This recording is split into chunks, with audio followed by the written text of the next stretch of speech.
All right, today we're going to talk about one of the most fundamental, absolutely essential components in all of digital electronics, the counter.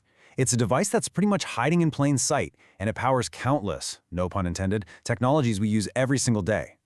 I mean, seriously, think about it. On one hand, you've got a kitchen appliance that, just heats up your coffee. And on the other, you have a massive machine that can simulate entire global weather systems. What could possibly connect these two things? Well, it turns out, deep inside both of them, there's this tiny little circuit that's just ticking away, counting electrical pulses. And that simple act of counting, it's the foundation for everything from timing your popcorn perfectly to executing the most complex calculations imaginable. So let's really get to the core of it. What are we actually talking about here? Okay, so a counter is what's known as a sequential circuit. The key word there is sequential. It means it has a memory. It keeps track of events, and usually, those events are triggered by the tick-tock of a system clock. You can just think of it like a digital tally mark, adding one every time a specific pulse comes in. It sounds simple, right? But it's so powerful. Now, as with pretty much everything in engineering, there's more than one way to do it. And when it comes to building a counter, the two main designs show this really fascinating trade-off between just keeping it simple and making it blazing fast. The whole difference between the two big designs, asynchronous and synchronous, it really all comes down to how they listen to that clock signal. Are they all listening to the same beat at the same time, or are they kind of passing the message down the line, telephone style? So, the asynchronous counter is kind of like a line of dominoes. The main clock just pushes over that first one, which then topples into the next, and so on and so on.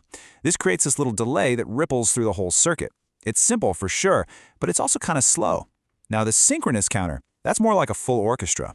You've got one conductor, the global clock, who gives the signal, and every single musician, or in our case, every flip-flop, which is basically just a circuit that holds one bit of memory, they all change their state at the exact same time. This parallel approach is way more complex to wire up, but man, is it drastically faster. It's what allows for the super high frequency operations we need in things like CPUs. Up to now, we've just been talking about counters as these simple little counting devices. But here's where it gets really cool. They're actually a specific, real-world example of a much deeper, more profound concept in computer science. You see, the counter's ability to remember its current count and to know what the next count is supposed to be, that's the key. This isn't just mindless counting. It's a programmed, predictable sequence. And that concept is the state machine. It's basically any circuit that has a state, a memory of its past, and it uses that memory to decide what to do next. This is a huge idea. An elevator controller, a traffic light, even a simple vending machine. These are all state machines. This very concept is the foundation for almost every automated process we have, all the way up to the wild algorithms driving AI today. And yep, so is our humble little counter. This diagram is a brilliant way to see the engine of a state machine. You've got the current state, which is stored in memory, in those flip-flops we talked about. That state is then fed back into some logic circuits along with any new inputs. That logic then figures out what the next state should be, and that new state just waits to be loaded into memory on the very next tick of the clock. It's this feedback loop that gives the circuit its memory and its ability to follow a sequence. Now, to make that abstract idea a little more concrete, just look at this table for a decade counter. Each row is a unique state, represented by that binary number you see on the outputs, Q3 down to Q0. When a clock pulse comes in, say pulse 1, the state becomes 0001. At pulse 2 is 0010. The circuit is literally designed to move through these exact 10 states, in this exact order, and then when it hits 10, it resets back to 0. It's a state machine whose entire purpose in life is just to count from 0 to 9. So far, we've been living in this perfect little digital world where signals are instantaneous and everything works perfectly. But in the real world, well, physics has a thing or two to say about that. For a state machine to work reliably, especially when it's cycling billions of times per second, this is where digital design becomes a real, honest-to-goodness engineering challenge. You have to remember, electricity actually takes time to travel, and components take time to react. I know we're talking about nanoseconds here, but at the speeds modern circuits run at, those tiny delays mean everything. So, to prevent total chaos, we have to establish some ground rules. So, here's the first critical rule: setup time. The best way to think about it is like this. Imagine the flip-flop is a photographer. The rising edge of the clock signal is the exact moment the camera shutter clicks. Setup time is the rule that says your subject, the data coming in, has to be in position and holding perfectly still for a brief moment before the picture is taken. If it's still moving when the shutter clicks, the photo's going to be a blurry mess. And then there's the second rule, hold time.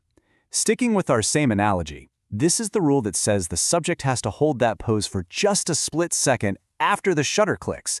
If they move too soon, you might still get a blurry image. The data just needs to be held steady long enough for the flip-flop to reliably capture it. This timeline lays it all out perfectly. The data can be changing and can do whatever it wants outside of that critical little window around the clock edge. But inside that setup and hold window, it has to be rock solid, absolutely stable.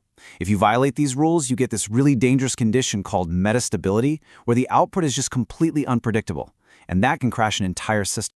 Okay, let's bring it all back home. We've gone from a really simple ticker all the way to this complex dance with the literal laws of physics. You know, this quote from Geeks for Geeks really nails it. At the end of the day, it's not just about counting. It's about providing the timing, the sequencing, and the count that so many other parts of a digital system depend on. So let's just do a quick recap of our whole journey here. We started with the simple concept of a counting device. Then we looked at the two main ways to build one, the slow ripple and the fast parallel. After that, we pulled back the curtain and revealed its secret identity as a state machine, a circuit with memory. And finally, we brought it all down to earth, grounding it in the physical reality of timing rules. That simple counter in your microwave, it's really a little marvel of engineering. It's a precisely designed state machine, built to execute a perfect sequence, all while racing against and obeying the strict physical speed limits of our universe. It really makes you wonder, doesn't it, what other seemingly simple building blocks are out there, quietly making our entire digital lives possible.